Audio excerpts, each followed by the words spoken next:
Item number 1, attendance. Is there any apologies, Mr Benny? Yes, apology from Councillor Jim Ametti. Thank you. Council acknowledges and pays respects to the past, present and future traditional owners and the elders of this nation, and the continuation of culture, spiritual and educational practices of Aboriginal and Torres Strait Islander peoples. Item number 1.3, offering of prayer. The prayer this evening has been provided by Reverend Deacon George Peachmeat of St Mary's Catholic Church, Dandenong, and Councillor Forster will be doing the prayer. Please stand. In the name of the Father, Son, Holy Spirit, Amen. Ever-living God, you have gathered us together as Dandenong Council in this year 2021 to carry our work under your name. We ask your guidance so that we can deliver good service to our community in Greater Dandenong. Bless the members of this council. Let your Spirit enlighten our minds and guide our actions, and lead us in united love and bring to fulfilment the work of this council to your greater honour. Send down your blessings on these, your servants, who so generously devote themselves to helping others. I ask you, Heavenly Father, that when they are called on in times of need, let them faithfully serve you in their neighbour and the vulnerable members in our community. May the Lord bless you and keep you safe throughout this year. May his face shine upon you and be gracious to you. May he look upon you with kindness and give you his peace. In the name of the Father, Son, Holy Spirit. Please be seated. Item number 1.4, confirmation of minutes of previous meeting. Happy to move I it. need a mover. Moved by Councillor Tan, seconded by Councillor Famoso. Sorry, that's it. Is there any questions, councillors? No questions? Is there any opposition? As there's no opposition, I declare the item carried. 1.5, disclosures of interest. Mr Benny? There are no disclosures this evening, Madam Mayor. Thank you very much. 1.6, adoption of Audit and Risk Committee meeting minutes. Moved by Councillor O'Reilly, seconded by Councillor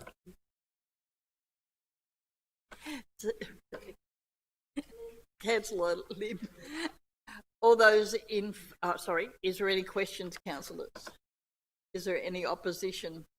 As there's no opposition, I declare this item carried. Item number 2, Officers' Report Part 1. 2.1, documents for sealing. Happy to move it. Moved by Councillor Tran, seconded by... Hang on. Councillor Famoso. Second that, thank you. Thank you. Is there any questions, councillors? It's no question, but I just want to say something. Yes, please. Councillor Tran. Councillor Tan. Sorry. I just want to congratulate Nikki Sivanovic, a corporate service, for 20 years of service to the City of Greater Dandenong. A letter of recognition to Anita Yang, community service for 10 years of service to the City of Greater Dandenong, and a recognition to Tasneem Ali, also community service for 10 years of service to the City of Greater Dandenong. Thank you, Councillor Tan. Is there any other questions or comments? None. Is there any opposition? As there's no opposition, I declare this item carried. Item number 2.2, documents for tabling. Moved by Councillor Trong, seconded by Councillor Forster. Is there any questions, councillors? Is there any opposition? As there's no opposition, I declare this item carried. Item number 2.2.2, petitions and joint letters.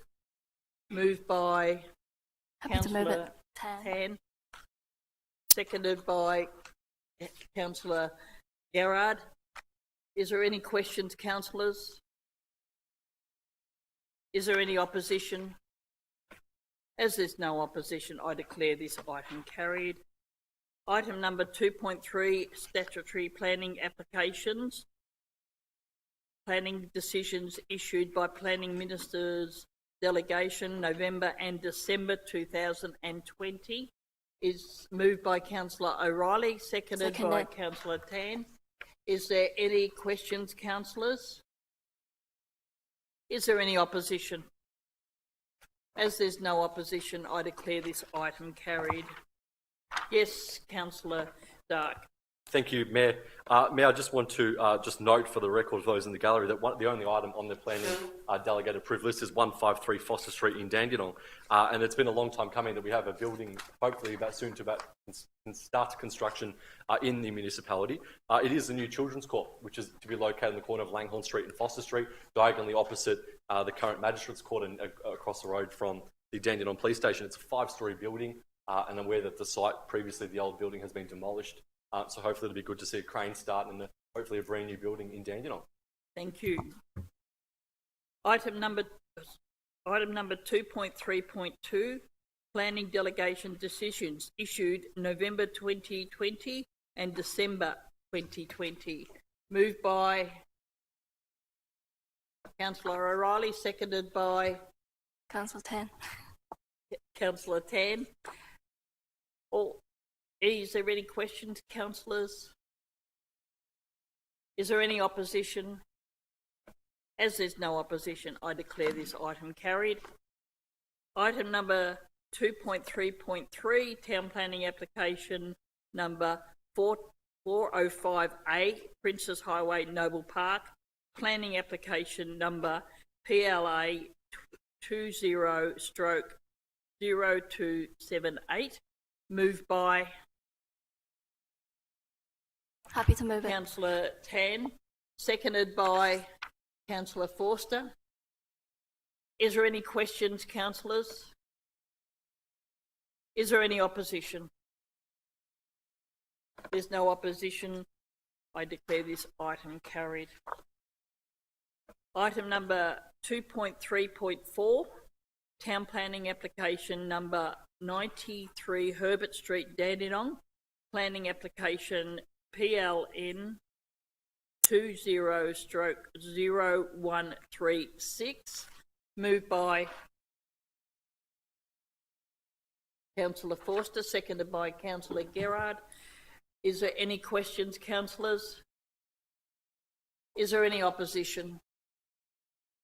As there's no opposition, I declare this item carried.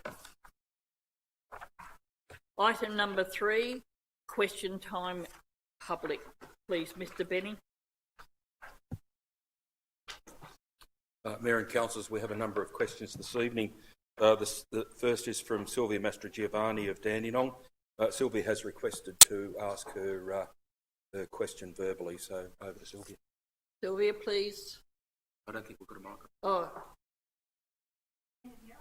Yes. No. Oh, I'm sorry.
Thank you. Mr. Fiddler, please. Thank you, Madam Mayor, and thank you, Sylvia, for your question. And thank you for your interest in this important matter.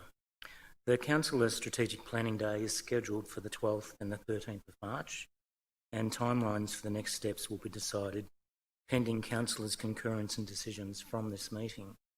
I can assure you that arrangements are in place pending the directions of Council from this meeting to meet those budget requirements. Excuse me. Please let Mr. Fiddler finish. No, you can stand there, but if you could, have you finished, Mr. Yeah, thank you, Madam. I have finished. Look, we we do believe it. You get down. Huh? There's no further engagement. Sorry. As I said, we have put arrangements in place pending the outcome of discussions from that strategic. Excuse me, Yeah. We're not in debate here, sorry. You have asked your question, you have got your answer. No, but you're allowed to ask.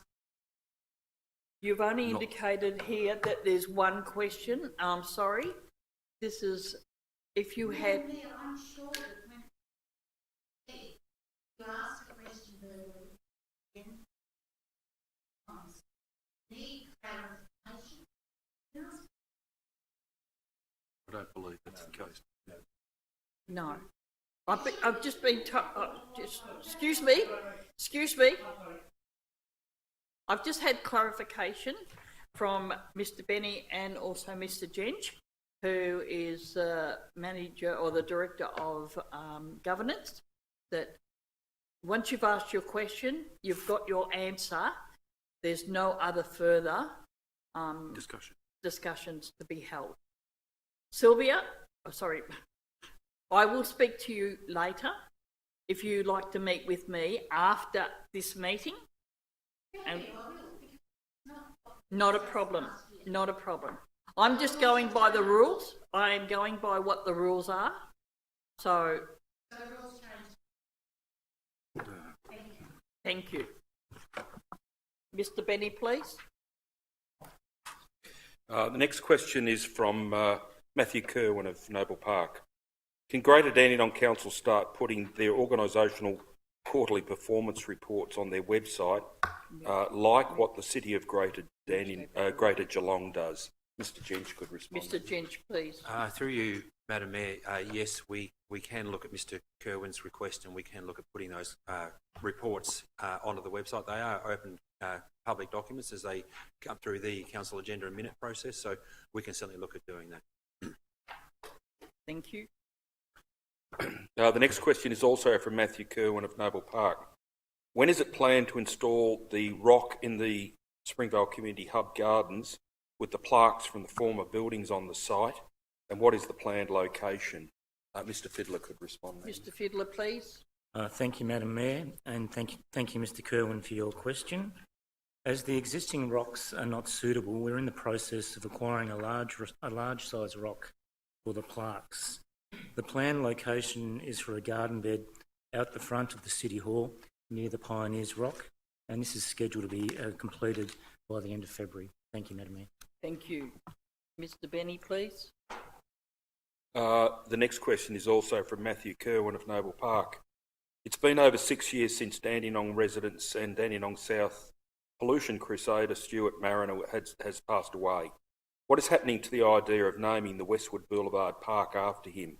Is there still planned to be an exhibition of that name, and if so, when? Mr. Jench could respond.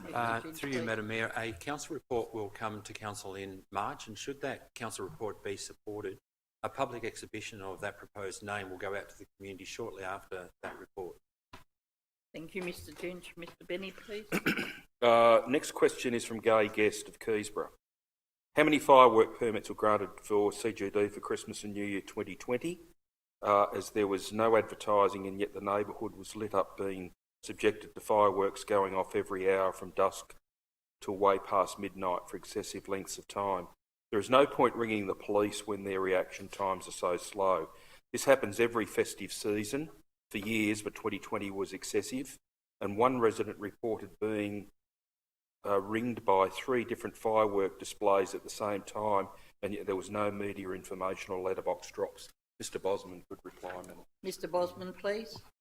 Thank you, Madam Mayor. Through yourself, I can advise that there were no permits issued in the period asked by Ms. Guest. So any fireworks that were discharged in that period would have been discharged unlawfully. Thank you, Madam Mayor. Thank you, Mr. Bosman. Mr. Benny, please. Next question is from Gay Guest of Keysborough.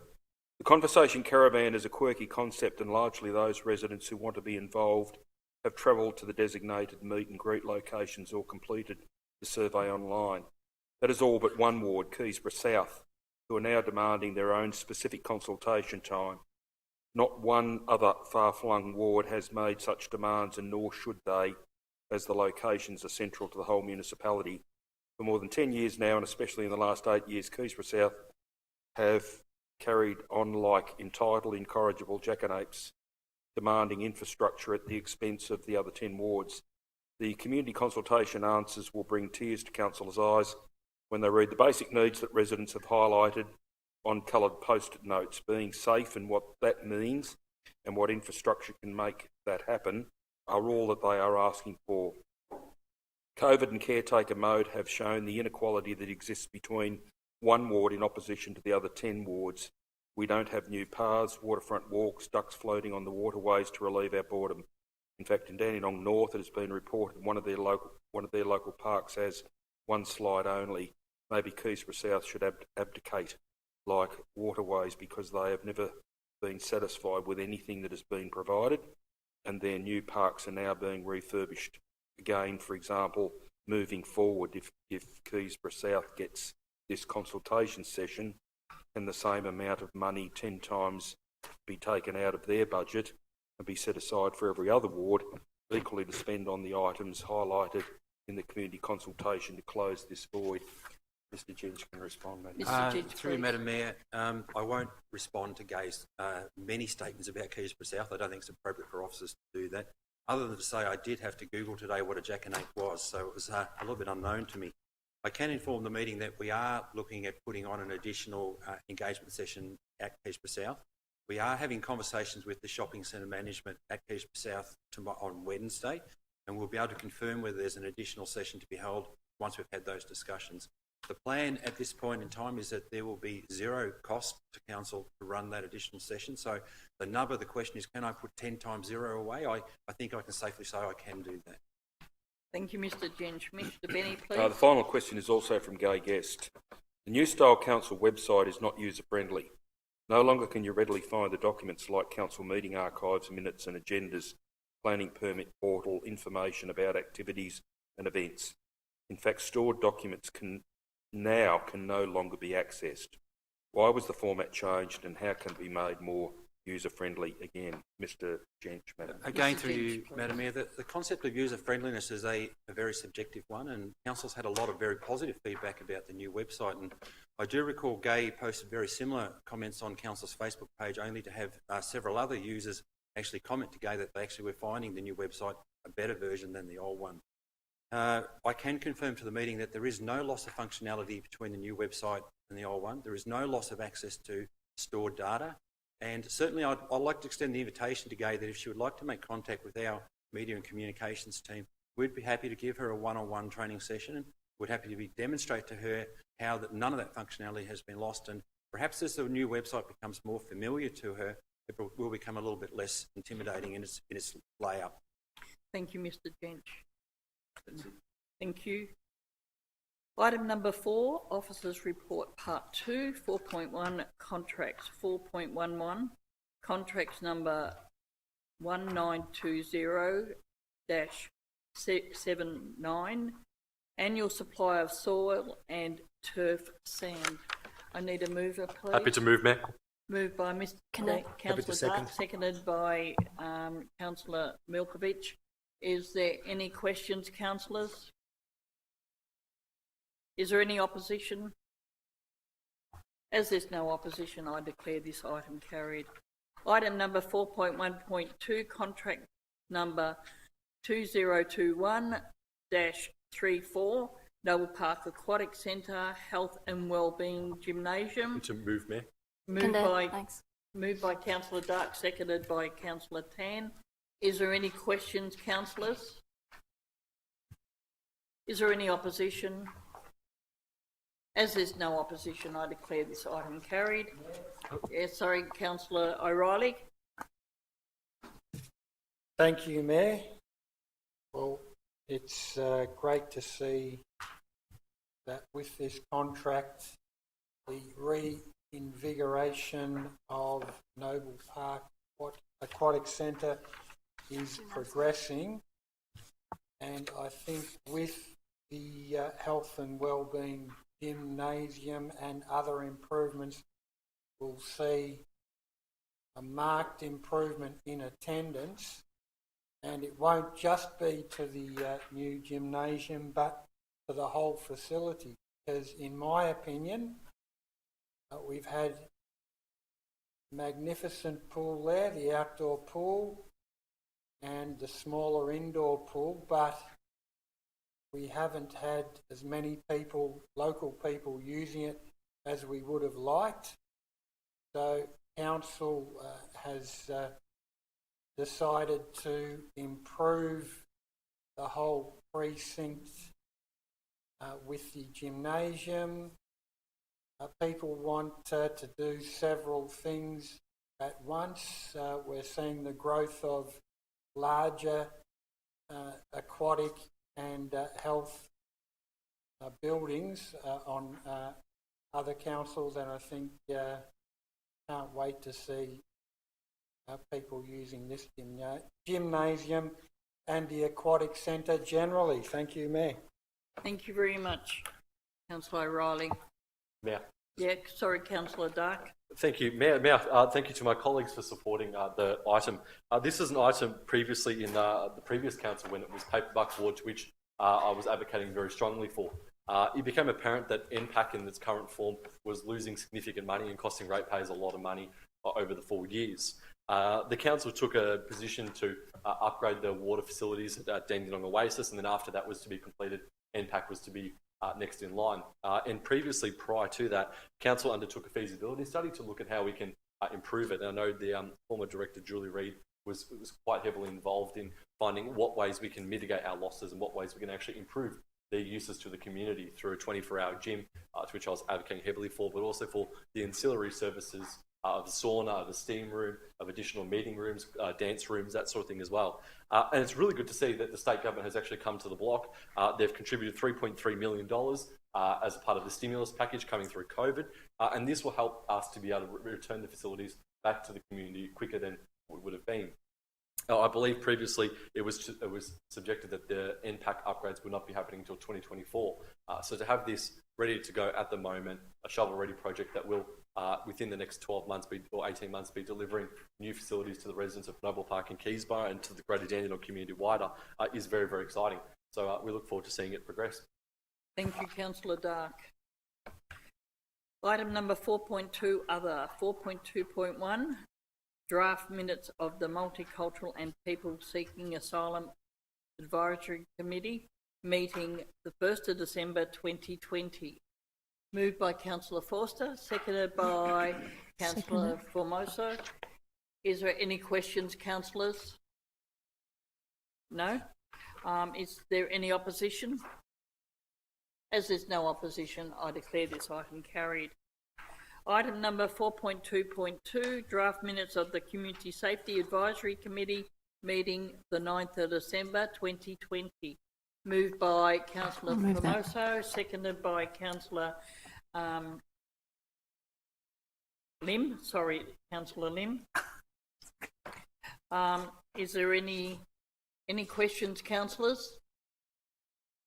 Is there any opposition? As there's no opposition, I declare this item carried. Item number 4.2.3, 2020 to 21, Community Infrastructure Stimulus Round 2. Moved by Councillor Dark, seconded by Councillor Milkovich. Is there any questions, councillors? Yes, I do have a question, Mayor. You got a question, Yes. Councillor Tan, please? Yep, so just regarding to the application that we didn't receive from the first round, could the relevant officer provide any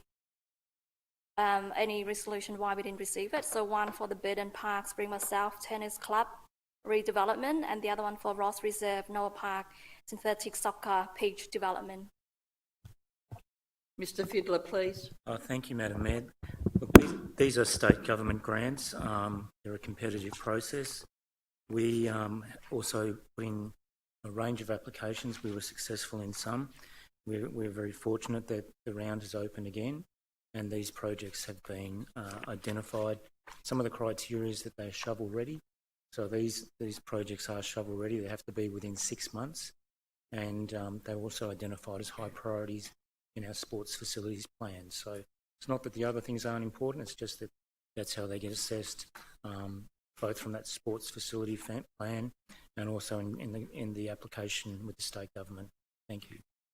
Thank you, Mr Fiddler. Any more questions, Councillor Tan? Is there any other questions? Is there any opposition?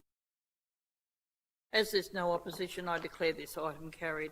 Item number 4.2.4, Emergency Management Planning Reform Requirements.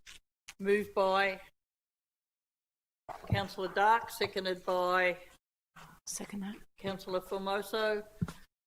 Is there any questions, councillors? Yes, Councillor Dark. Thank you, Mayor. Mayor, just to the relevant officer with regards to the disbanding of the existing Municipal Emergency Management Planning Committee that was established under the old legislation and then the new one, what exactly are the two differences between what has previously been done in the new one, and does it still involve the conversations with local groups such as the CFA and FRV? Thank you, Mr Jench. Through you, Madam Mayor, look, I think the main difference with the new one is the increased role of the regional group rather than just the council group. And yes, it absolutely does still involve the CFA and all of those regional emergency bodies into the new planning committee. So I can confirm their involvement is actually more than what it was once before. Thank you, Mr Jench. Councillor Dark. Thank you, Mayor. And just with regards to the regional level being, is it just Greater Dandenong, KC, Cardinia, or which councils are involved in the regional task force? Through you, Madam Mayor, my understanding is that our regional body, each council has its own regional participation, so it's just a Dandenong planning committee which has all those agencies present, and those other councils will also have their own planning committees with those agencies also present on them. Thank you, Mr Jench. Any other questions, Councillor Dark? No? Is there any other questions, councillors? Is there any opposition? As there's no opposition, I declare this item carried. Item number 4.2.5, Central and Victor Avenue, Dandenong North, removal of reserve status and sale of land. I'll Moved move by that one. Councillor Milkovich, second by Councillor Garrard. Is there any questions, councillors? Yes, Councillor Milkovich. Thank you, Madam Mayor. Just got a question for relevant officers. Having been lived in that area for quite a few years, I was never aware that there was an easement, you would call it, that's actually affected. Can you just sort of clarify what portion of the land at the back of the property is actually affected? Because I'm not sure if the owners actually know that that land doesn't belong to them. It says that it's offered for sale. However, I've known quite a few residents. I was never aware myself, having lived at the actual location, that this was not part of the land within the fences. Thank you, Madam Mayor. Mr Bos. No, sorry. it'll be me. It was Mr Jench, please. Through you, Madam Mayor, Council has written to all of the residents that are occupying a land, so they'll all be aware of the fact that there is an easement at the back of their property that they are currently occupying. So there's 11 properties, and we've been approached by one of those properties who wants to legally acquire that land versus at the moment the other properties are just occupying it. But they would all be aware that they are occupying our drainage easement, yes. Thank you, Mr Jench. Yes. Just one more question. That drain easement, that only runs on one side of the fence backing onto the properties between Victor Avenue and Central Avenue. Is that correct? Through you, Madam Mayor, so I'm Councillor Milkby. I'm just struggling to understand the question a little bit. The easement is fully fenced into people's properties. That's correct, but only runs on one side. The properties that are backing from Victor Avenue, they actually don't have an easement running along it, so it's only really affecting properties on the side of the back of the properties that are addressed at Central Avenue. I think that's correct. I think that's probably correct. Yes. Yep. Thank you. Any other questions? Any other questions, councillors? Is there any opposition? As there's no opposition, I declare this item carried. Item number 4.2.6, report on matters discussed at council briefing sessions and pre-council meetings. 14th of December 2020. Happy to move it, Mayor. Moved by Councillor Tan, seconded by Councillor Lim. All those, any questions, councillors? None? Any opposition? As there's no opposition, I declare this item carried. Item number 4.2.7, list of registered correspondence to Mayor and councillors. Moved by Councillor Dark, seconded by Councillor Milkovich. Is there any questions, councillors? You got a question, Councillor Dark? I do, Mayor. Mayor, just the first item that I've got here, I note that we have received some correspondence from the Honourable Jason Wood, MP, Assistant Minister for Customs, Community Safety and Multicultural Affairs, which is a response regarding support for asylum seekers and the bridging visa holder. Just to elaborate just what that letter has entailed and where we're at so far. Who's that one? Mr. Fitt? No, not you. Not you. Is it? No one's owning up to this? We'll take that on notice, Madam We'll Mayor. take that one on notice then. Sorry, All good, Councillor Mayor. Dark. Mayor, my next question is, I note that we've received, there was a letter to the Mayor from the Deputy Prime Minister regarding the Building Better Regions Fund. Round 5 guidelines have been published.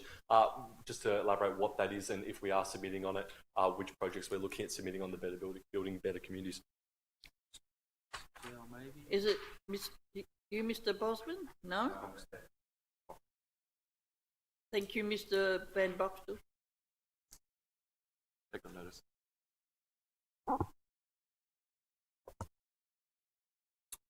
Through you, Madam Mayor. It's the, I'm just clarifying, so it's the Building Better Regions Fund round. Next round you're asking some information. Yeah, I'll have to take that on notice. Apologies.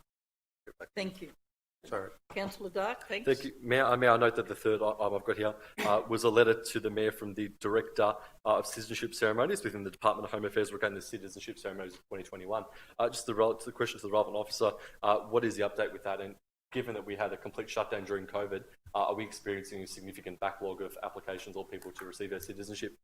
Mr. Jench, please. Through you, Madam Mayor, I did see that one in the agenda tonight when I was looking at it, and I will get you a copy, Councillor Dark, and come back to you on that one. Thank you. Any more questions, councillors?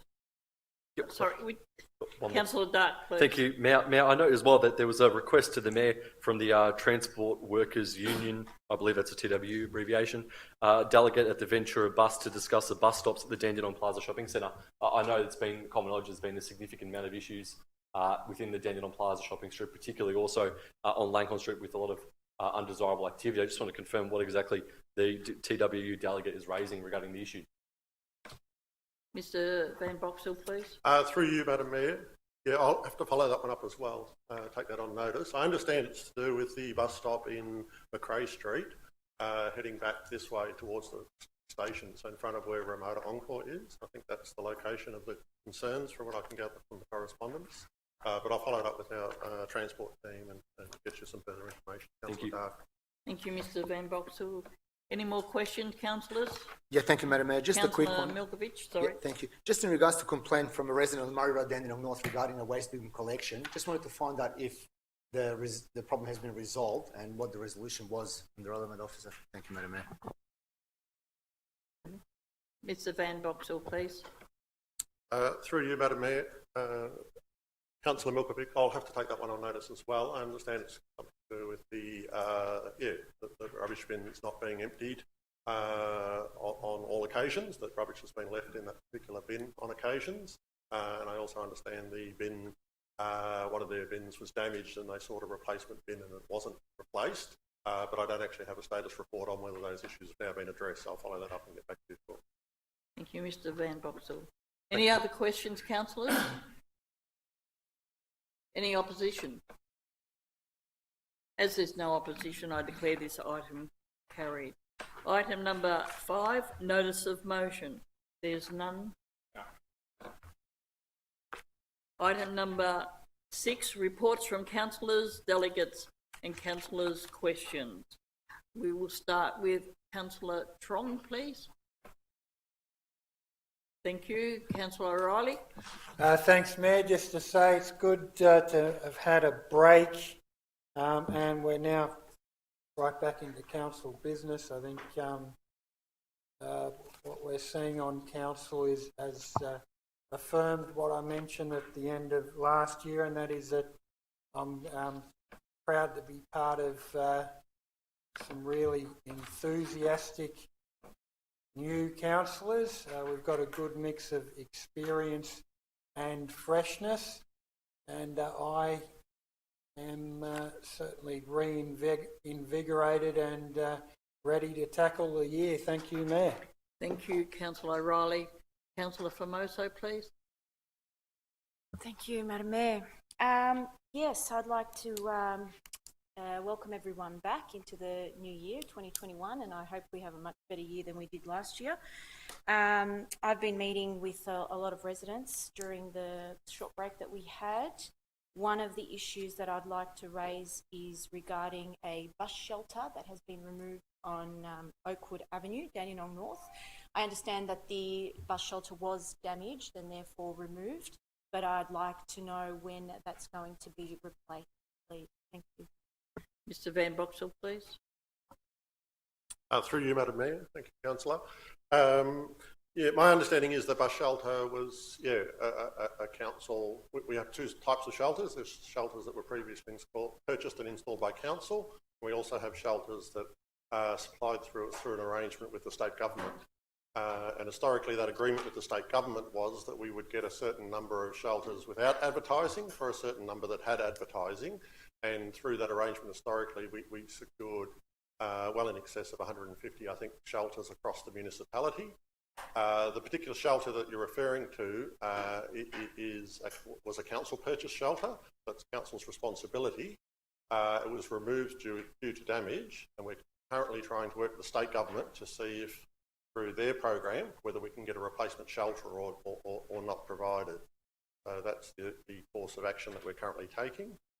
If the state come on board and support that, then that would result in a new shelter.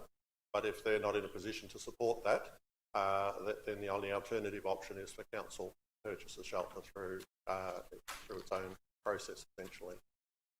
So, but I'll get some further information on that and come back to you with a more detailed response. Thank you. Councillor Formoso, any more? Yes, thank you. Thank you. For that, Mr. Van Boxtel. Another issue that I had that was raised by one of the residents was a old Telstra phone booth, believe it or not. I didn't even know that we still had those around, which is on Eagle Drive, Noble Park North. A lot of residents have complained about this phone booth. They feel that it's perhaps not being used for the appropriate reasons that it could probably be used for, and that it's actually creating a lot of stress and anxiety for the residents because it's being used late at night, and residents just wanted to know what the process would be in terms of getting that removed, please. Mr Van Boxel, please. Through you, Madam Mayor. Again, Councillor, if we can get the address of that property in Eagle Drive where the phone box is located, we can have a look at that. Telecommunication, phone boxes and things of that nature, there's different legislation that applies, and there's certain things that are within council's remit and certain things that are within the telecommunications remit. But we'll definitely investigate that issue and see if there's a way of resolving the concerns of the residents. Thank you. Thank you. Councillor Formoso. Sorry, yes, thank you, Madam Mayor. One final piece that I'd like to read out that's just happened over the break. Just a few weeks ago, The Age ran an article featuring an incredible Dandenong High student, Abdul Basit Ahmad. It reminded me why I'm so proud to be a resident of and serve as a councillor for our beautiful, diverse city of Greater Dandenong. Abdul's remarkable achievement should make us all proud, a 97.3 ATAR. He placed in the top 3% of the state, a stark reminder of the power of education to lift and inspire people. I know from my time as a teacher at Dandenong High that Abdul's story, fleeing war-torn countries for safety and a new beginning in Australia, is far from unique in our school community. 1 in 4 students at our school is an asylum seeker or refugee. Kids who have been through unspeakable horror and challenges. Working at Dandenong High, side by side with so many inspiring students and teachers, I've seen firsthand the resilience and determination of the more than 2,000 students in our school community. Even so, I've heard all the misconceptions about Dandenong, and in particular Dandenong High. We need to correct these misguided ideas and celebrate our incredible school community. Our school community comes from every end of the earth, 77 nationalities and 83 language groups. It is a reflection of the stunning diversity of our own community, the very multicultural fabric which makes us stronger together. I remain amazed every day at how strong these students are. At only 12 to 18 years of age, they've been through more than some of us will go through in our entire lives. It's been said before that the children are our future, and it is up to us to support their dreams and aspirations every step of the way. I just wanted to share that with everybody in our municipality. So thank you. Thank you, Councillor Formoso. Councillor Forster, please. Thank you, Madam Mayor. It is great to be back after a nice little break. So Happy New Year to everyone and the residents of the City of Greater Dandenong. I guess during that time, I've had a number of communications with residents and business owners in the City of Greater Dandenong. One of those communications that was specifically with a business owner in the Yarraman ward related to some of the parking situation on Hemming Street. And it's been brought to my attention that the 2-hour and all-day parking on Hemming Street in Dandenong is impacting on some of the customer flow into some of the shops. So I wonder if Council could perhaps look at the possibility of having a couple of 30-minute parking spots on Hemming Street to allow for those wanting to have a quick stop into the shops and allow for the convenience and encourage a greater turnover of customers on Hemming Street to support our local businesses. Mr. Van Boxtel, please. Through you, Madam Mayor. Yes, we could have a look at that, Councillor Foster. If you could just give me the business name or the address, more than happy to have a look at whether there's an opportunity there to introduce 30-minute parking spaces for those business locations. Thank you. Councillor Forster.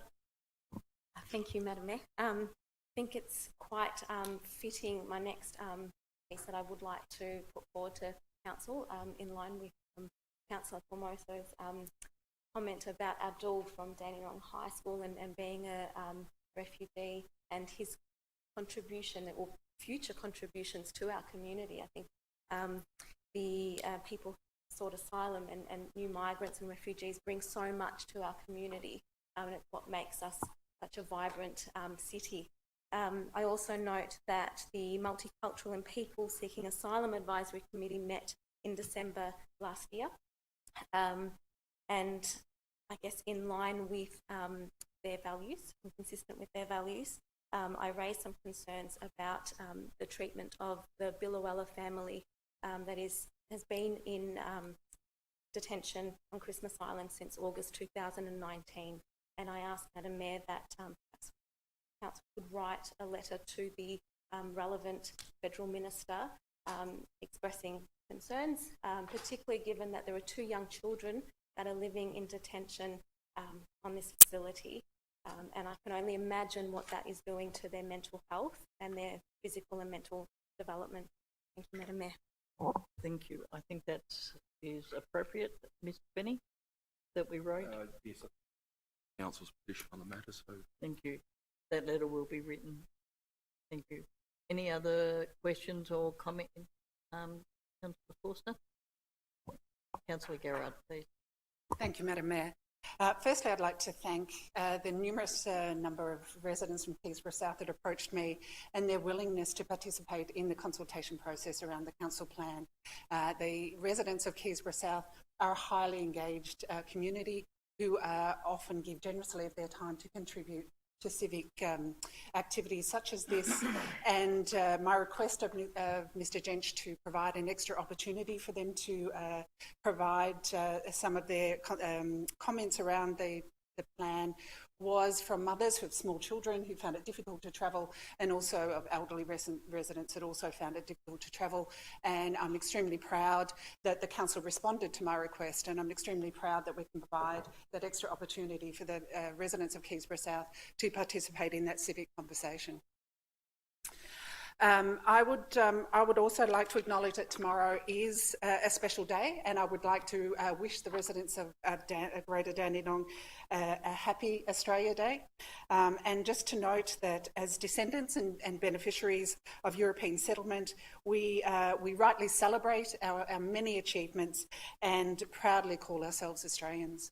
I'd also like to acknowledge that that day is not the same for all of us, and recognise that the Aboriginal and Torres Strait population, that day represents not a flash day, in fact, and not a very good day at all, in fact, a very bad day. And so I would like to acknowledge that that population that continuously populated Australia for 65,000 years were seriously impacted by the arrival of Europeans, and that came at a tremendous cost. So I'd simply like to acknowledge that today. Also, I've had many discussions with my residents who are small business owners who are rightly very concerned about the viability of their businesses right now, particularly in light of the withdrawal of federal support in the coming months. They have requested that I bring to Council a request that the registration of business costs be reviewed. I understand the Council last year made a decision not to lower or review those costs, but to delay them. These business owners would like that cost to be reviewed in terms of a pro rata cost, that the cost is only incurred for the months that in fact they were running businesses last year, which for many was around half the year. So my question to the Council is, can we bring this issue back to the Council for reconsideration? Mr. Jench, Mr. Jench, please. Through you, Madam Mayor, yes, I think Mr Bosman's area can prepare a report for a future council briefing session on the cost implications of providing that rebate. And certainly we're very mindful of the impacts of COVID had on our businesses, and this council's actually done quite a bit to support many of those businesses through that time as well. So the short answer, Councillor Garrard, is that Mr Bosman will bring a report back for your consideration. Thank you. Councillor Garrard, Councillor Tan, please. Thank you, Madam Mayor. And welcome everyone and Happy New Year. This is my report from the 15th of December 2020 when we from last council meeting to the 25th of Jan, but I'm not going to go through the whole report. I just want to just select the important part. On the 16th of December, we launched the City of Greater Dandenong 25th anniversary publication at Springvale Community Hub. So with the Mayor, Angela Long, Councillor Rhonda, and Councillor Richard Lim. So I just want to say congratulations to all the teams that involved, especially all the communities and the residents, and especially your team, Martin. And the book will be on sale soon, but not sure about the price yet. We'll negotiate the price later. So hopefully around about $20 range to $30. Yeah, it's amazing. So if you want to read about the greatest, history about Greater Dandenong, that would be the best book to go to. I've got a few questions today since during the break I got a few questions from the resident. But first of all, I just want to get an update from our project from last CIP.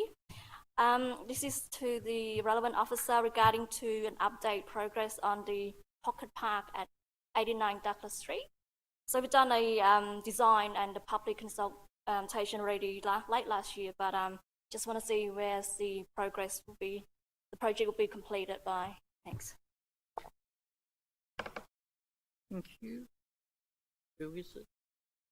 Mr. Van Boxel, sorry. Through you, Madam Mayor, I'll need to take that on notice and get an update and get back to Councillor Tan. Thank you. Councillor Tan. Thank you. Next question is regarding to a bicycle lane on Corrigan Road. This is one of our topic last year. So I still see people often ride their bike on footpaths. So instead of a bicycle lane, we installed them last year.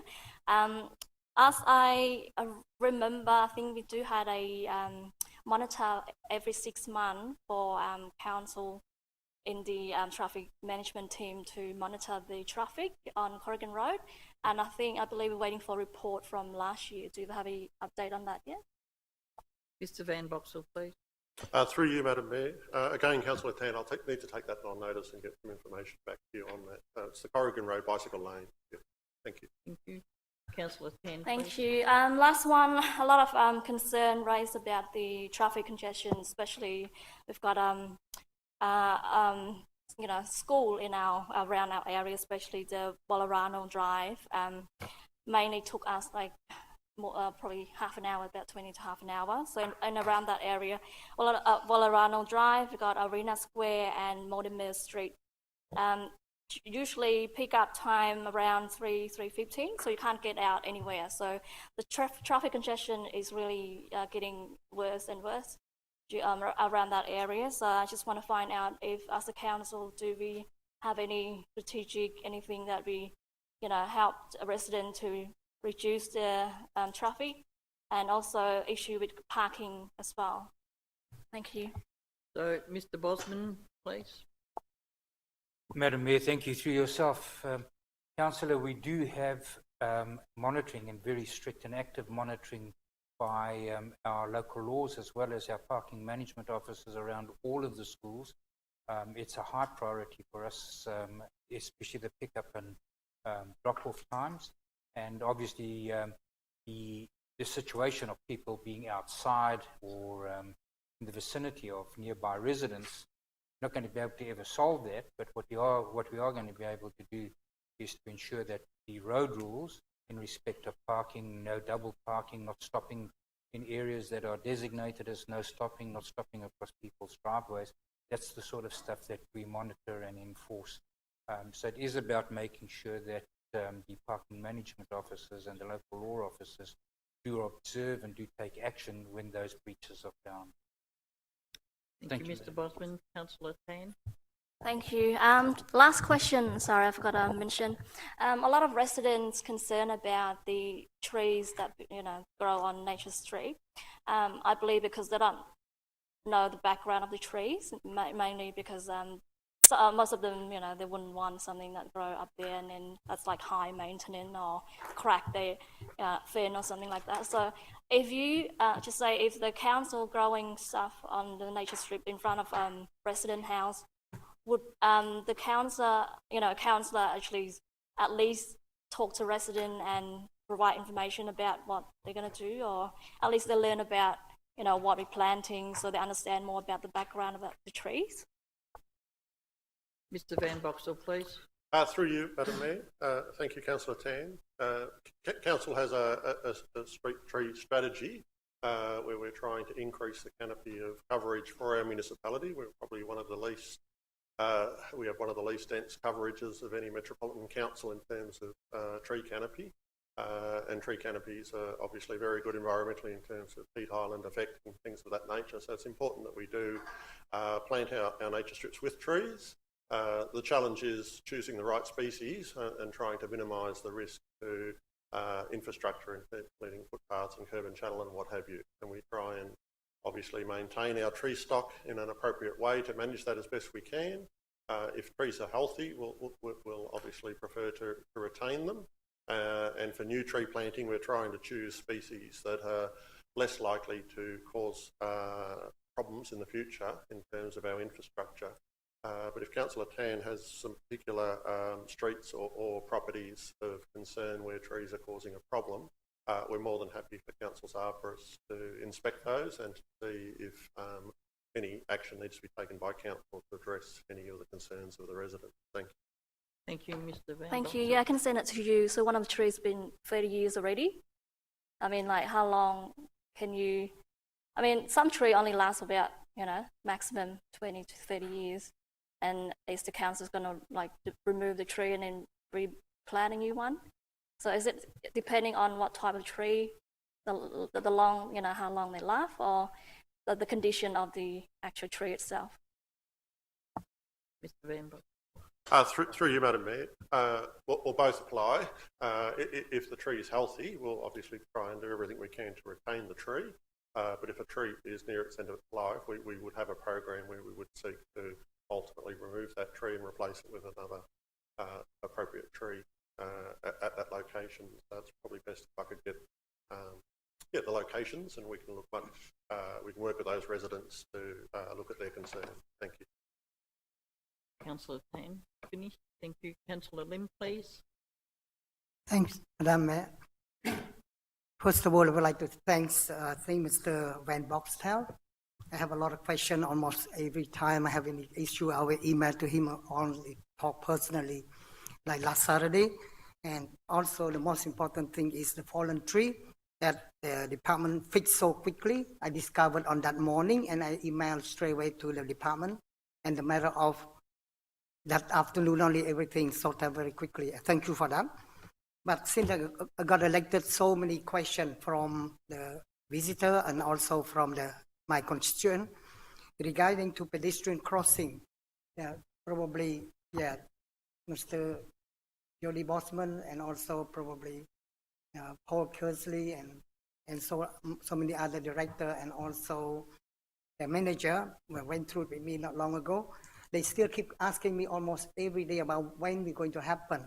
Just want you to update me about that one, when it's going to happen, because they keep asking me, and I give this reason, say that probably the department has to apply to the Vic Road to get the answer, because to make a pedestrian crossing, you have to have 2 meters away from the roundabout. But even though I spent that, but still a lot of new visitors come to Springvale, keep coming to asking me about that. Would you mind to give me some idea when it's going to happen? Mr. Van Boxtel, please. Through you, Madam Mayor. Thank you, Councillor Lim. I think you're referring to the intersection of Buckingham Avenue and Balmoral Avenue in Springvale with the pedestrian crossing. I think what's being sought is the installation of a zebra crossing on that intersection to provide priority to pedestrians. The issue with the zebra crossing is that it's what's called a major traffic control item, so we need the consent of the Department of Transport, or formerly Vic Roads, to be able to install a treatment of that type at that location. I understand Councillor has previously made a request to the state government for such a facility at that location, and that was not supported at the time. However, following a recent site meeting on site with Councillor Lim and a number of council officers, we agreed to apply again to the state government to strengthen our case and hopefully get support for an appropriate treatment at that intersection. So I don't have the details of how that's going. I'll follow that up with the relevant officers and provide an update to Councillor Lim. Thank you. Thank you, Mr. Van Boxtel. Do you have any idea how long it's going to take on? Through you, Madam Mayor, I'll come straight back to you in the next 48 hours with an update on where we're currently at. Yep. But if the application has been made to the state government, it's then in their hands how long they take to respond to our requests. So I'll check its status, whether it's still with us applying or whether it's with the state government under consideration. But I'll provide an update to Councillor Lim. Thank you. Thank you, Mr. Van Boxtel. Councillor Lim. The second question is multi-level car park number 8. The customer keep asking me the same thing again and again, and recently I stuck in that multi-level car park about 20 minutes. And coincidentally, one of my friends that I've been knowing him for 40 years, he opened the window, he screamed at me, he said, when is it going to happen? Councillor, you've been in the office for 2 months already, nothing happened. I said, I'm not sure, I'm going to find it from the department. I don't know how long it's going to take. And secondly, because the cost of fixing that multi-level car park is a lot of money, and the council at the moment have no money because of COVID. Yeah, thanks. Do you have any idea when we're going to fix that multi-level car park? Mr. Van Boxtel, please. Through you, Madam Mayor. So the multi-net car park at number 8 Balmoral, some councillors may be familiar that the car park has got a ramp system that's quite tight to manoeuvre at its northern and southern ends. And Council recently completed a project to modify one of the ramps between the ground and first level to improve circulation within the car park, and that's been fairly well received, we understand anecdotally, by customers in the Springvale Shopping Centre. The issue is that particular treatment costs about $300,000 to implement.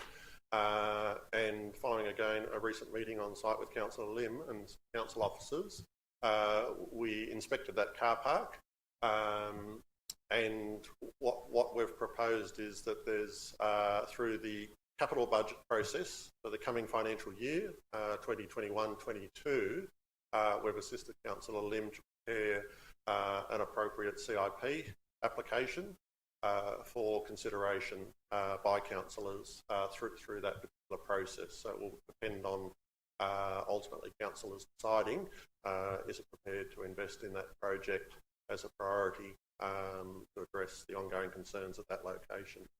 But for each level, essentially, at the southern end of the car park, we are talking about an investment of roughly $300,000 per level within the car park. So it does come at a significant cost, and the councillors will need to determine if that's appropriate given other competing projects. Thank you. Thank you. Councillor Lim? Regarding the $300,000, can we do something a bit cost a bit less than that by using the traffic light instead on the south side of the car park? What do you think? Through you, Madam Mayor. So in some situations, what Councillor Lim's referring to, there are examples of where car parks have had traffic signals basically installed on the ramp system. And what that does is it holds the traffic that's wanting to go in one direction and it lets the traffic come, say, down in the opposite direction so that there's only one group of vehicles in that tight circulation space at any one point in time. My understanding from our transport team is that they've investigated this particular location, but the view is that the volume of traffic that's involved in moving through that car park and being a public car park, that it's unlikely to be an appropriate solution for that location. These types of traffic light systems in multi-deck car parks are typically used in private car parks that are not open to the public. But in a public car park with high turnover, which is what we're trying to achieve in this particular location, it's much harder to operate a system of that type. So the advice from our transport team at this point in time is that they don't believe the traffic light system is likely to be successful, and that further modifications which come at a cost to the ramp system is probably the preferred direction to proceed with. Thank you. Thank you. Thank you. Councillor Lim, please. Yep. The other thing is Springvale is a very busy place and a lot of people love to come to visit Springvale from different parts, from different area, from different suburbs as well as from interstate or overseas. Would it be possible for the council to organize sort of inspector to come to inspect different shops to make sure everything tidy and neat, and also especially all the toilet, private toilet as well as public toilet. The last couple of times, like almost frequently, people keep asking me and complain to me about the toilet. It's very dirty and unhygiene and very unacceptable. It's worse than the third world country. Yeah, would it be possible to organize just inspector to reprimand all those the owner and also the shopping centre? Thanks. Mr. Bosman, please. Madam Mayor, through yourself, Councillor, I think we discussed some of this when we were out on that site visit that Mr. Van Boxtel and yourself referred to. There are certain things that we can do on private property, and there are certain things that we can't get done. Certainly where there are health regulations and where there is food involved, our environmental health officers are very, very active within those shopping centres. Where there is, for example, a shopping centre that might not be keeping its facilities as tidy or as clean as one would like, change rooms or bathrooms, etc., it's not always possible for the council to intervene. This is something for the landlord to do, and it's no doubt where tenants within those premises need to bring pressure onto the landlord. In one of those that I inspected with you, there was nothing from the point of view of the environmental health team that we could intervene. Certainly the facility was less than desirable, and I certainly wouldn't have gone into that facility. But again, it wasn't an area where the council has jurisdiction to make the landlord or owner do anything better within that premises. So in some cases, and in that particular case, it is up to the tenant and possibly up to the customers to bring a bit of pressure on the shopping centre to improve the look and the standard of their facility.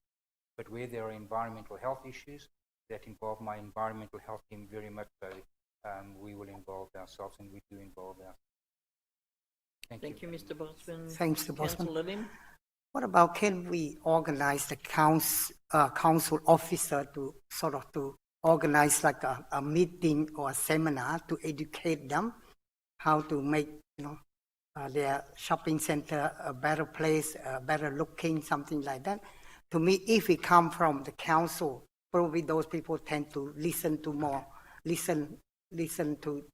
the council more rather than from the owner or the manager or the shopping center. Mr. Bosman, please. Madam Mayor, I think through yourself, Councillor, there's a few issues involved here. Clearly the one that we've just discussed about cleanliness and those sorts of things. And the other might be the display of goods and presentation of shop fronts, etc. I'll discuss this with my colleague with Van Boxtel. It might be something for the business development unit, economic development unit, in conjunction with my officers to have a look at. Maybe we could put together something in discussion of it, and we can engage those shops. Thank you, Madam Mayor. Thank you, Mr. Councillor Bosman. Yeah. The next one is regarding the outdoor seating at the moment. Probably, all cases in that time we are aware of that, and probably I talked to Mr. Van Boxtel as well, not long ago, just before Christmas. Some restaurant owner, they request for outdoor seating, but actually at the moment they haven't put any chair or any table on that barricade at all. The issue, they keep coming to complain to me, and they talk to each other, or they tell each other, say that I'm the one organized this sort of barricade to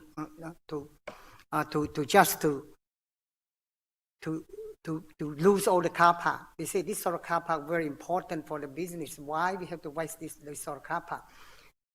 If the shop owner reluctant to withdraw, because Mr. Van Boxtel told me that the business owner can advise him within 48 hours, he can organize someone to remove those barricades. But at this stage, some business owner weren't happy with that sort of barricade. Can we organize something, or can we go to visit the restaurant owner that they reluctant to put chair and table outdoor? Can we organize someone to talk to them? If they said, ask them that if you don't need it, can we remove those barricades out? At least we can use those car park for other customers. Mr. Van Boxtel, please. Through you, Madam Mayor. Thank you, Councillor Lim.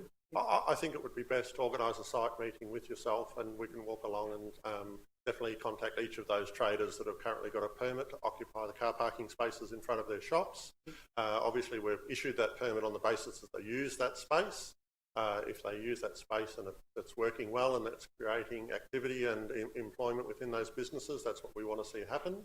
But if the spaces is being occupied and not being used for dining, then that's obviously what we don't want to happen. So in that case, we would ask the traders to either start using the space or potentially withdraw our permit that we've provided to them. So happy to organise a site meeting with you, Councillor Lim, and to go along and have a look at those businesses. And we've also got scheduled for councillors on tentatively set for the 1st of March. We'll be providing councillors at the CBS session on the 1st of March an overall update on the outdoor dining program and what options we're looking at in terms of the next steps for that program through the state government grant. So, thank you. Thank you very much. Thank you, Mr. Van Boxtel. Thank you, Madam Mayor. That's no more You're question. lucky because you're out of time anyways. Sorry about that. Councillor Milkovich, please. Thank you, Madam Mayor. Forgive me for looking at my phone. I'm not sending messages. I'm just reminding myself of notes. I'd like to welcome all my fellow councillors, members of the management team, and also council officer staff in greater numbers to 2021. Hopefully year 2020 is gone, finished, never to be repeated again, and we have a more healthier, prosperous, happier, relaxed 2021. And I can tell you one of the things that have, in all these crises in 2020 that have made my year towards the end of the year between Christmas and New Year is, with the great help from the Department of Jody Bosman, is a win for common sense, a win for residents, for common people, where the VCAT application to develop 11 Cardinia Close in Dandenong North was rejected by VCAT. I'd like to thank Jody and his department for their generous support for the officers. Mr. Bosman. Mr. Bosman, my apologies. I'd like to thank Mr. Bosman for the generous support of the department and all the officers involved. I had a call from about half a dozen residents. They are absolutely delighted, grateful, they're ecstatic.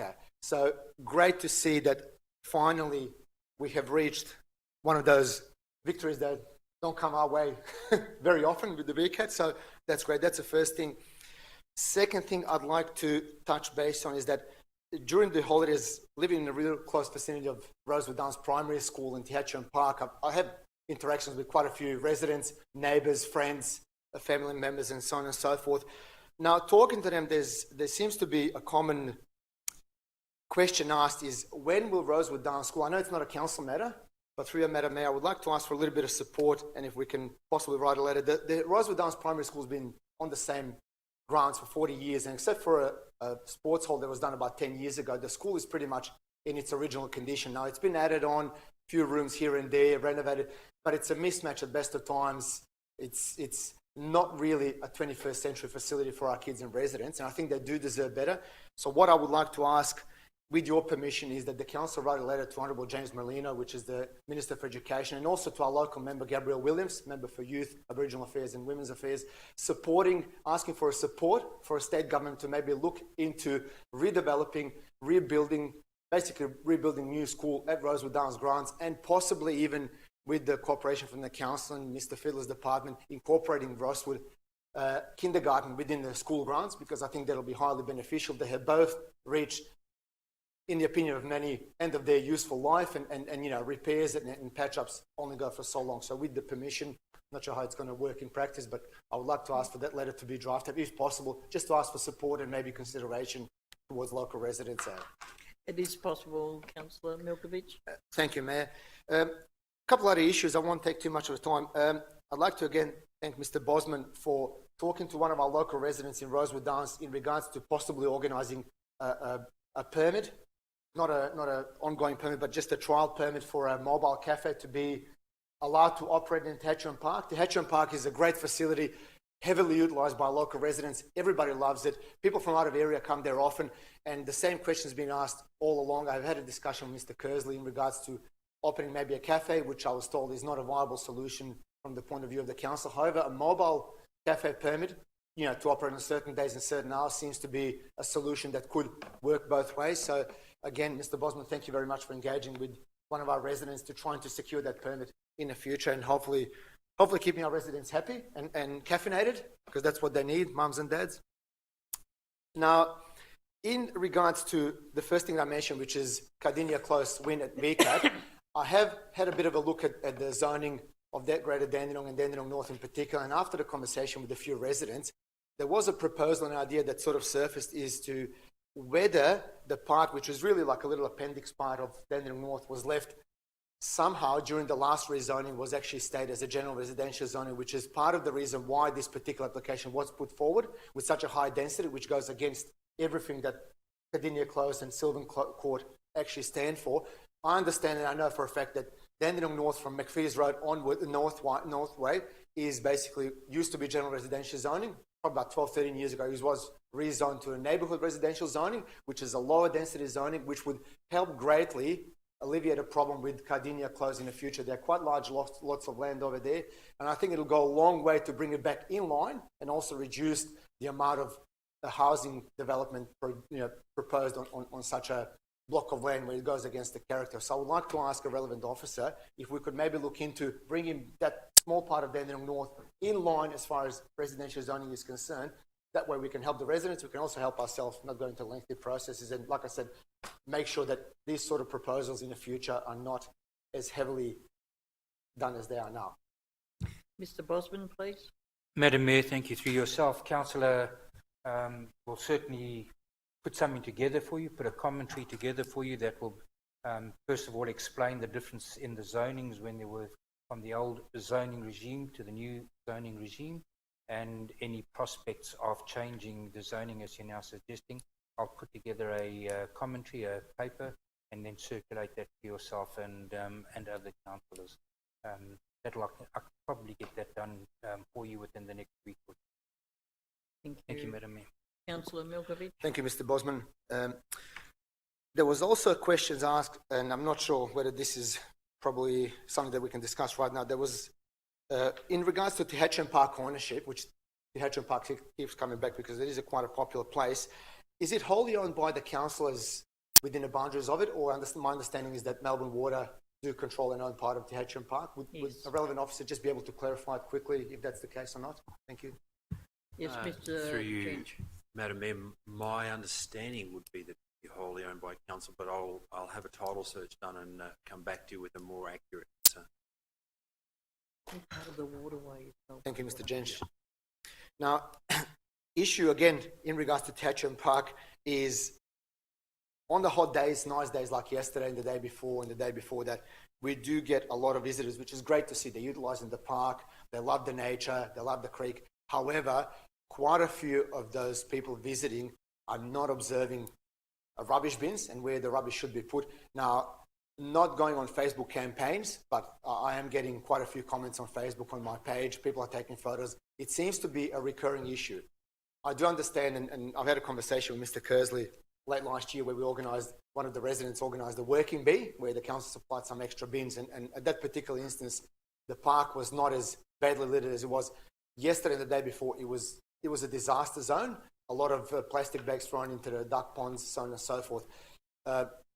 We're looking for a solution. We're looking for a brainstorm solution as to how to help the park, how to help the environment, how to help the future generations having this park to enjoy. Because the way it's going at the moment, plastic bags are strewn everywhere. There's plastic bottles, as we know, they take God knows how many years to disappear, if ever. However, the park is well utilised, but we just need to somehow educate and force people that are coming and visiting not to do what they're doing. I've spoken to Mr. Kersley, like I said, and he informed me, and I tend to agree with him that number of bins generally over the week is quite sufficient, and the bins are not heavily used. However, on particular days, they seem to be overflowing with rubbish, and when people are a little bit further away from that central picnic area where the barbecues are, they just, for some reason, can't be bothered walking 20 feet to dump it in a rubbish bin or even just leave it next to a rubbish bin. It is a beautiful park that turns into an absolute eyesore. I would like to ask relevant officers if we can investigate, if the council can investigate, how can this be best enforced, educated, or whichever way, because the way it's going at the moment, it is just not viable. It's just not nice. Thank you. Mr. Van Boxel, please. Through you, Madam Mayor. Thank you, Councillor Milkovic. We'll definitely have a look at that issue. It's probably getting that balance right between what we can do on the education front versus what we can do in terms of an appropriate number of bins to cope with the demand at that location. I'm not actually sure if we have a litter prevention officer on staff at the moment still. I know we ran a program here previously. But that's something that we can definitely turn our attention to and work with you to try and see if we can improve the current situation. Thank you. The Hatchwin Park is not the only park. I've had a lot of complaints about Dandenong Park too. All the rubbish that's been left around, the rubbish bins, maybe not adequate bins available. Thank you, Madam Mayor. Thank you, Mr. Van Boxtel. Lastly, just want to ask something not directly in my ward. However, it's the road that I take quite often because my mum lives not far from there. A elevated pedestrian crossing at the end of Class Street just before it hits the intersection with Robinson Street. Can I ask relevant officers, who's got the right of way, pedestrians or the cars? Because what happens quite often, there is just enough space for a car to turn from Robinson Street to Class Street before before the vehicle gets to the raised pedestrian crossing. However, I've witnessed this on more than one occasion, probably half a dozen occasions, that pedestrians literally jump in front of the cars. Now, the two cars are waiting to turn. It is just not a very good solution. Someone's going to get run over sooner or later because pedestrians seem to think because of the raised platform that they've got the right of way. The cars, once they've started the turn, should have the right of way to complete the turn. This is my understanding of the traffic laws, at least, the basic ones. So I was wondering if the relevant officers can maybe look into the solution where maybe some sort of signs are put up to indicate one way or the other. And if it's, pedestrians need to give way to cars, then maybe a sign should be installed like they've got in the city where it says pedestrians please give way to trams or cars or whatever. It is a problem that's very confusing to a lot of people. There's quite a few drivers that are not highly skilled, and it is really an accident waiting to happen. It's a good idea to have it for, obviously disabled people, but it's just that uncertainty, what the driver's going to do, what the pedestrian is going to do. A lot of times there's no eye contact. One takes the turn, the other one jumps in front. There's heavy braking. There's accidents waiting to happen. So if we can have that sort of investigated and looked at with some simple signage, that would be appreciated. Thank you. Mr Van Boxel, please. Through you, Madam Mayor, we'll have our transport team investigate that. So it's the intersection of Robinson and Clough Street? And Clough Street, yes. Clough Street. Yes. Thank you. Well, back to Councillor Milkovich. Thank you. Thank you. Thank you, Mr. Van Boxtel. And also, I think there's another 2 or 3 of those sort of intersections. This one's particularly critical because there is enough gap for the car to just enter the street, and then it has to stop. The other ones, I believe, at King Street and Stud Road, they're sort of not as ominous. And also the one on Langhorne Street, I believe, and Foster Street, they're also designed a bit differently. So I think they don't create as much confusion as this particular one. But that'll be all. Thank you, Madam Mayor. You just made it. You had 1 minute left. Councillor Dark, please. Thank you, Mayor. Mayor, I just wish to raise, just while I'm on that topic with Councillor Milkovich, the intersection of Robertson and Clough Street. The issue as well has to do with the actual markings on the road, because there's no set-out zebra marking, and the speed hump is actually raised quite high. And I've been in several near misses, and I've seen several near misses where people have walked either in front of the traffic and then not missed it, and it's confusing with the traffic line in the middle as well. So I think I agree with Councillor Milkovich on that. Mayor, my first question this evening, I have received quite a bit of correspondence from a couple of residents in Nicholas Street in Keysborough, particularly at the front of number 4. There's some issues with some trees on the Nature Street being a very large gum tree, which has posed a couple of issues, and a second tree, which I don't have the scientific name in front of me. It has been a topic of conversation, and the residents have contacted me after receiving some correspondence from council, and they have asked whether it was possible for engineering services to get in touch with them again and to meet down on site, discuss the actual issues. If I'll forward that on to the relevant officers, but if we could please get that actioned, and that was number 4 Nicholas Street in Keysborough. The second one I've got is just an update. I've received a couple of messages and calls actually from Noble Park Drina, the soccer club, and Parkfield Cricket Club, which are both anchor tenants of the Parkfield Master Plan Reserve, to which myself and Councillor Tan have been working on for a very long time in the pre-council. And we just want to get an update because they've noticed that the works have basically come to a stop at the moment after the removal of the cycling tracks, upgrade to some landscaping, and the installation of the pergolas, to what's coming next and how quick we're looking at getting the next stages of the Parkfield Master Plan updated. Which one's this one? Mr Van Bock, or Mr Bosman? Through you, Madam Mayor, Councillor, we'll have a look at what's planned next, the program for those works, and we'll get that answer back to you. I'll confer with Mr Van Boxtel and in terms of the selected items and their timing. So that should be quite imminent. Councillor Dark. Thank you, Mayor. My next question has to do with Sunnyvale Crescent. I've received another phone call from Mr Tippett, to which he's been a regular contributor to council with regards to speeding, hitting people taking the shortcut through Sunnyvale Crescent, particularly to residents of the newer estates of Keysborough who are using it as a rat run. And it's becoming quite a hazard because I've heard from not only him but also a couple of neighbours on the street that people are increasingly speeding to the point where there's a couple of people who almost missed turns, or they've turned into a court which is actually dead end, forgetting that the next street's there, and then having to hit the brakes. And there's been a whole lot of issues there. I just wonder whether we could get the traffic team just to look at that again. Mr Van Boxel, please. Through you, Madam Mayor. Yes, Councillor Dark, Sunnyvale Crescent. We'll have a look at that. Our process for that normally is that we do put counters out in the street that measure the speed of traffic, and then we have a local area traffic management program that sort of prioritises the streets with the available budget in terms of looking at speed reduction devices and things of that type. But we'll initially do the investigation and provide Councillor Dark with an update. Thank you. Councillor Dark. Thank you, Mayor. Mayor, my next question is, I've received a phone call from a couple of people who are talking with regards to a shop on Buckingham Avenue in Springvale. I'll forward an email with it, but I believe it's a restaurant, or Cambodian restaurant to be specific. And there's an illegal structure at the back that's actually blocking the right-of-way access for the free flow of the other shops nearby. And it's been constructed, I believe it's storing dry goods, and they do not believe that there is a council permit and it is a right-of-way access. I'll forward you the email details. If you could just investigate, that would be great. Mr Bosman, please. Madam Mayor, through yourself, Councillor Dark, I think let me take carriage of that initially, and then any findings I'll report on to Mr. Van Boxtel. But if you'll send me the details of the particular premises, I'll have that inspection undertaken in the first instance. Thank you. Councillor Dark. Thank you, Mayor. Mayor, my next question is affiliated with the Alan Corrigan Reserve on Corrigan Road. A couple of residents have said that there's actually quite a large section which has got no trees. It's quite barren, and they've asked whether there was potential to have some increases in plantings occurring in that sort of centre strip to make a bit more of a forest, if you will, rather than just an open plain area. Apparently it was a reserve which was also, the rear section was contributed to council with the development of that precinct, which used to be a school of sorts, where the area's been developed. Just wonder if we could investigate that. Mr. Van Boxtel, please. Through you, Madam Mayor. Again, Councillor Dark, we'll have to take that one on notice, but we'll definitely investigate if there's an opportunity for further tree planting in that reserve. Thank you. Councillor Dark. Thank you, Mayor. I'm just going through my list from Christmas and New Year. It seems to, I seem to be rivalling former Councillor Kerwin at the moment. The next question I have is with regards to the Lockswood Primary School site, which is a site which has been the old Keysborough Park Primary School. It was sold to a developer, and there was issues with the fence which was deteriorating and blowing down the street. The fence has since been put up, and I know in the previous correspondence that there was a conversation about the site being sold to another developer, and some conversations about what was occurring there.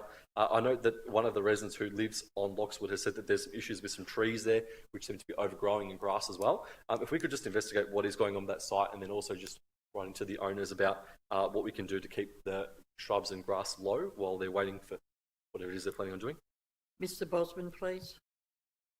Madam Mayor, thank you. Through yourself, Councillor Dark, I am familiar with the property. We have inspected it in the past, our local laws officers.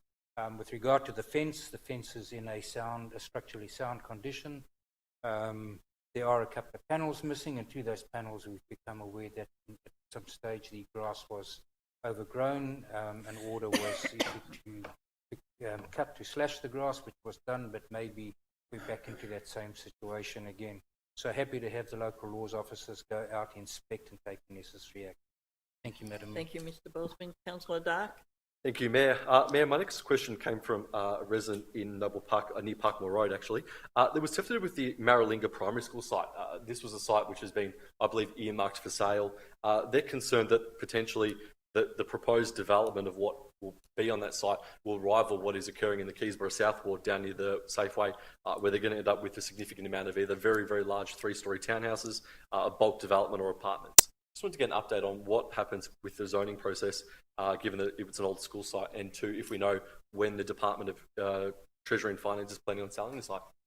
Mr. Bosman, please. Madam Mayor, through yourself, Councillor Dark, that process is currently underway. I know that I have previously updated council or councillors on that. Happy to bring a status report back to councillors, advising them of where the state government is in the process of their proposed development and what our responses to that proposal have been. Thank you, Mr. Bosman. Councillor Dark.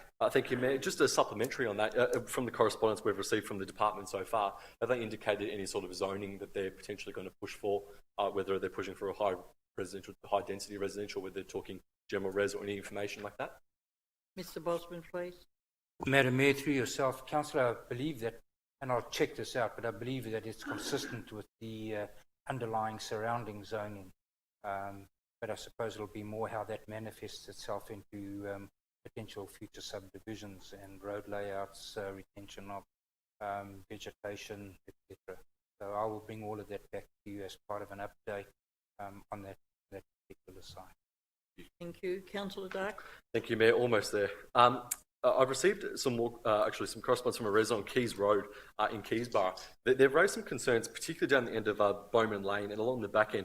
There's been a significant amount of soil dumping that's been occurring and earthwork. So I believe, from what I've been told, is that there's some signs that have been erected down the end of Bowman Lane after there's some signs apparently either side that say do not enter, still being a residential road. But down the end, there's been a lot of earthworks recently occurring, including some signage which states, please call this number after you're the last truck to dump the load of soil, I believe. I just want to find out what the rules are, I suppose, what the policy is as well, given that the amount of soil potentially you could put down on the Bang Home and the Green Wedge area in Keys Road. I've got some concerns, one about the potential contamination of what they are then laying down, and two, about the level of soil that they are putting down, what they can then affect to the water being held in the area. I just want to know whether we've had any correspondence, issues, complaints, or we are investigating or are aware of any of the soil dumping. Mr Bosman, please. Madam Mayor, thank you. Through yourself, Councillor Dark, I'm very, very much aware, and so is Councillor Gerard, aware of the complaints and the concerns and the particular issues of thousands of cubic metres of soil being deposited on the site. It's all being done in accordance with an approved permit for the filling of dams. The volume that is being taken on site is calculated in terms of the amount required in order to fill those dams. The soil that is deposited has to have been certified in terms of clean fill, in other words, uncontaminated. Our officers are down there regularly, and there's no doubt that the number of trucks, the amount of dust, etc., is causing concern down there. I am in, and my officers are in regular contact with both Councillor Gerard, with Melbourne Water, and at the end of the day, what's being done there is being done there in terms of a permit. Melbourne Water have signed off on that permit. In other words, to your question as will it or will it not change the hydrology of the area, all of that has been considered as part of the sign-off by Melbourne Water of the permit to fill those dams on that property. Thank you, Mr Bosman. Councillor Dark. Thank you, Mayor. Just a supplementary on that. Again, with the filling going on, unless I was unaware in that Banghome and Keysborough was a lake, a substantially large one, there seems to be a significant amount more than what would be, in my opinion, to constitute filling a dam. And in my recollection, and I'd happily have a look at Google Maps and other maps going further back, that the dams were not there. There maybe have seen some very small dams, but the amount of soil there is running well and truly into the thousands of cubic metres. And I would significantly doubt that it's simple as filling a dam. Have we investigated and we taken any soil tests, or do we have any reports of where the dams are that are being filled? Mr Bosman, please. Madam Mayor, yes, through yourself, we do certainly know where the dams are, and some of those dams have been there for many, many years, decades, in fact. In terms of the cleanliness of the soil, our officers have requested, done spot checks in terms of the certificates to demonstrate that that soil is appropriate in terms of it not being contaminated, and so far we are satisfied that that is the case. In terms of the volumes required in order to fill the dams, and it's not just one dam, it's, as I understand it, all the dams that are on that property, that there is an equalisation between the whole and the amount of soil that is, but I can certainly, I can't vouch for that. I'm not an expert in those calculations. So the degree to which the soil that's being dumped on site is calculated, I need to take the evidence that has been put in front of both myself and in front of Melbourne Water, that amount of soil is required to properly fill the dams that are being. Thank you, Madam. Thank you, Mr Bosman. Councillor Dark, you only got 2 minutes more. 2 minutes more? Perfect, Mayor.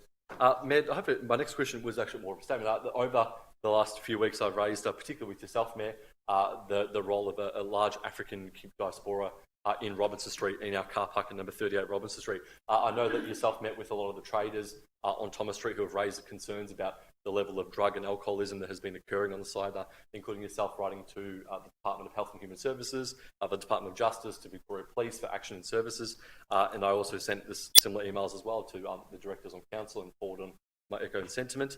There was also an article in the Herald Sun, and I'm aware that the day of the article appearing in the Herald Sun in the morning, that the Department of Health and Human Services sent a significant amount of social workers. There's about 4 police cars that also turned up to talk to a lot of the residents. I'm aware that for 2 days there was nobody around. However, I have been informed today that they did return en masse, and that there was a couple of occasions of somebody who was lying on our actual title of our property in the garden with a significantly large goon bag to the side, and I believe another ambulance was called again today. Just if we could just rewrite back to them, just confirming them that the people are back in the area. And my next, I suppose, the question was also whether council could do something about the people that are camping or living underneath in the back car park, which I would imagine be in breach of the building standards. So that can be taken on notice. My last one I just want to say is that Sorry, can I answer that? Yep. This is an ongoing issue and have been for a number of years.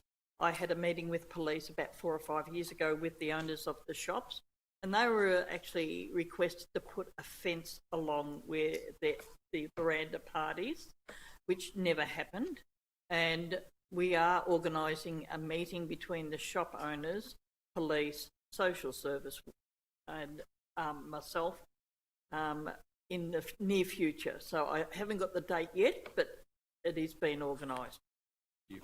Yeah, thank you, Mayor, and I appreciate that, particularly to be able to organise a meeting, because I'm aware that it's also now further, it's now escalating outside where a lot more of the traders on Thomas Street who actually aren't a part of the complex have got those issues, so it'd be good to deal with that hopefully sooner rather than later. Finally, I just wish to wish everybody a happy Australia Day and hope to have a good day off, public holiday, and for those who are lucky had the industrial RDO today, having a long weekend. So it is good to be able to get out and celebrate what Australia's happened since the first fleet arrived and where we've come in over such a long time. So just wish to wish everybody a happy Australia Day. Thank you, Councillor Day. I will give my report now. On the 15th of December, Springvale Neighbourhood House end-of-year certificates for Level 2 students. It was via Zoom. And on the 16th of December 2020, the launch of CGD's 25th anniversary publication, which was held at Springvale. And on the 17th of December, the plaque unveiling, Weeping Elm Tree, donated by Eric and Merle Mitchell, AM. The 18th of December, the presentations of Little Athletics Springvale Awards presentation. 22nd of December, Willow Lodge, judging the Christmas light competition with Councillor Gerard, and I think we had a fantastic time down there. It was great fun. The 23rd of December, Christmas carols at Melbourne Cable Park Banghome. On the 14th of January, online meeting with Minister Dan D'Ambrosio, sorry about that, Council's EPA and Sustainability Victoria Liquid Waste Facility. On the 23rd of January 2021, Council Strategic Workshop and Greater Dandenong Summer Reading Club finale. And today, the 30th anniversary of the opening of the Australian Water Safety Educational Centre. They called it ORSEC at the Dandenong Oasis. It was celebrated this morning. Thank you. Mr. Benny, please, all the questions that were taken on notice. Mayor and Councillors, there were 14 councillor questions taken on notice at the last meeting. They've all been answered in the table this evening. Thank you. Item number 7, urgent business. As there's no urgent business, I declare this meeting closed. And thank you for your attendance. Now you're going to